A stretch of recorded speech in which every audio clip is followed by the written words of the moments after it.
राजस्थान में विद्या संबल योजना 2026 के तहत सरकारी स्कूलों और संस्थानों में अतिथि शिक्षकों की नियुक्ति के लिए अस्थायी चयन प्रक्रिया शुरू हो गई है।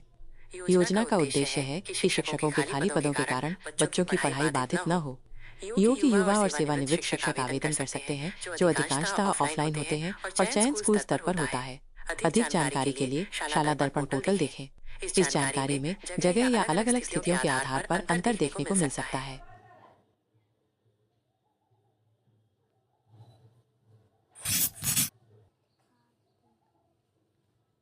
राजस्थान विद्या संबल योजना के तहत गेस्ट फैकल्टी अतिथि शिक्षक के रूप में आवेदन करने के लिए पद और स्तर के अनुसार अलग अलग शैक्षणिक योग्यता निर्धारित की गई है। शिक्षक स्तर 1, कक्षा 1 से 5, 12वीं 10 जोड़ 2, कक्षा उत्तीर्ण होने के साथ साथ बीएसटीसी या डीएलएड जैसी निर्धारित शिक्षक प्रशिक्षण योग्यता।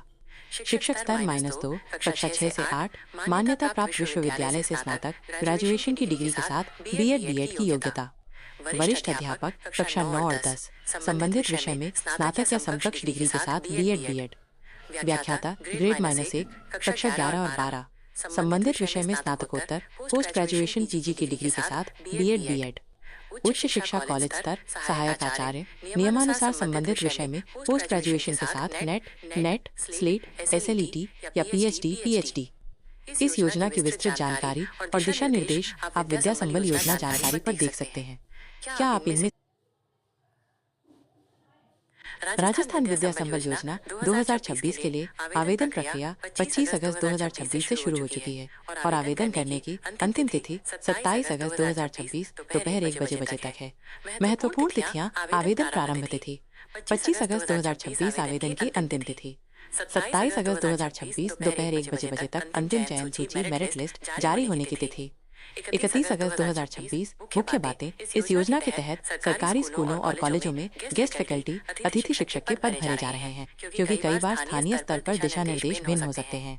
आप टेक्स्ट बुक पर या शाला दर्पण पोर्टल पर अधिक जानकारी देख सकते हैं। राजस्थान विद्या संबल योजना के तहत गेस्ट फैकल्टी शिक्षक के पदों पर आवेदन ऑफलाइन माध्यम से संबंधित स्कूल या शिक्षण संस्थान के प्राचार्य पीओ के पास जमा किए जाते हैं। आवेदन प्रक्रिया ऑफलाइन फॉर्म निर्धारित आवेदन फॉर्म भरकर अपने क्षेत्र के संबंधित स्कूल या संस्था प्रधान के कार्यालय में जमा करें। शुल्क, इस योजना के तहत आवेदन के लिए कोई आवेदन शुल्क नहीं लिया जाता है। दस्तावेज, आवेदन पत्र के साथ शैक्षणिक व प्रशैक्षणिक योग्यता की मार्कशीट, प्रमाण पत्र और पहचान पत्र, आधार कार्ड की स्व प्रमाणित प्रतियां संलग्न करें। अधिक जानकारी के लिए विद्या संबल योजना आवेदन निर्देश देखें। राजस्थान विद्या संबल योजना में चयन बिना किसी परीक्षा के शैक्षणिक योग्यता और मेरिट लिस्ट वरीयता सूची के आधार पर किया जाता है। चयन प्रक्रिया के मुख्य चरण मेरिट का आधार, शैक्षणिक योग्यता शैक्षणिक के 75% और प्रशैक्षणिक योग्यता प्रशिक्षण के 25% अंक जोड़े जाते हैं। लेवल 1 के लिए 12वीं कक्षा के 75% अंक और बीएसटीसी के 25% अंक जोड़कर मेरिट बनाई जाती है। अन्य कक्षाओं पदों के लिए अलग अलग शैक्षणिक स्तर जैसे सेकेंडरी, सीनियर सेकेंडरी, स्नातक, स्नातकोत्तर और बीएड के अंकों का निश्चित प्रतिशत जोड़ा जाता है। शॉर्टलिस्टिंग, विभाग प्रत्येक खाली पद के लिए योग्य आवेदनों की मेरिट तैयार कर उम्मीदवारों को शॉर्टलिस्ट करता है।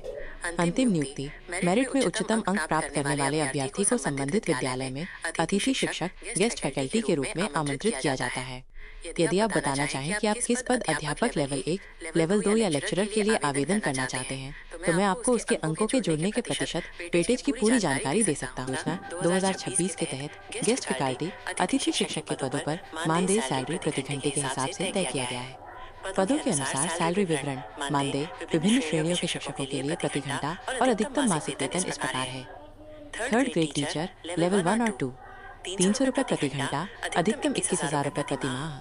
Second grade teacher, senior teacher 350 रुपये प्रति माह, 400 रुपये प्रति घंटा, अधिकतम 30,000 रुपये प्रति माह। कंप्यूटर अनुदेशक 300 रुपये प्रति घंटा, अधिकतम 21,000 रुपये प्रति माह। लैब असिस्टेंट 300 रुपये प्रति घंटा, अधिकतम 21,000 रुपये प्रति माह।